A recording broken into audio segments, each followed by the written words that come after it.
1965వ సంవత్సరంలో సమగ్ర పురపాలక సంస్థల చట్టం ప్రకారం మున్సిపాలిటీలు ఏర్పడ్డాయి. 74వ రాజ్యాంగ సవరణకు అనుగుణంగా ఆంధ్రప్రదేశ్ ప్రభుత్వం 1994లో కొత్త చట్టాన్ని రూపొందించింది. 40,000 జనాభా నుండి 3 లక్షల జనాభా ఉన్న పట్టణాల్లో పురపాలక సంస్థలు ఏర్పాటు చేస్తారు. నిర్మాణాలు 4 అంగాలుంటాయి. పురపాలక మండలి, పురపాలక సంస్థల చర్చా వేదికే పురపాలక మండలి. దీనిలో ఎన్నికైన సభ్యులు, కోఆప్టెడ్ సభ్యులు, ఎక్స్ అఫిషియో సభ్యులు ఉంటారు. మున్సిపల్ కౌన్సిలర్ మున్సిపాలిటీని కొన్ని వార్డులుగా విభజిస్తారు. ఆ వార్డు ఓటర్లచే రహస్య ఓటింగ్ విధానం ద్వారా ఎన్నుకోబడేవారే వార్డు కౌన్సిలర్.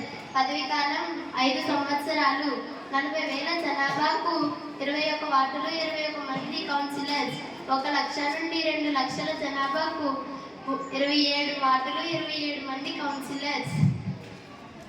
2 లక్షల నుండి 3 లక్షల జనాభాకు 33 వార్డులు, 33 మంది కౌన్సిలర్స్.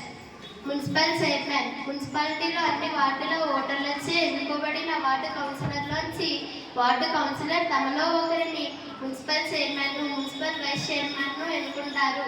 మున్సిపల్ కమిషనర్ ప్రభుత్వ అధికారిగా మున్సిపల్ కమిషనర్ మున్సిపల్ అన్ని వ్యవహారాలు నడిపిస్తారు. Thank you.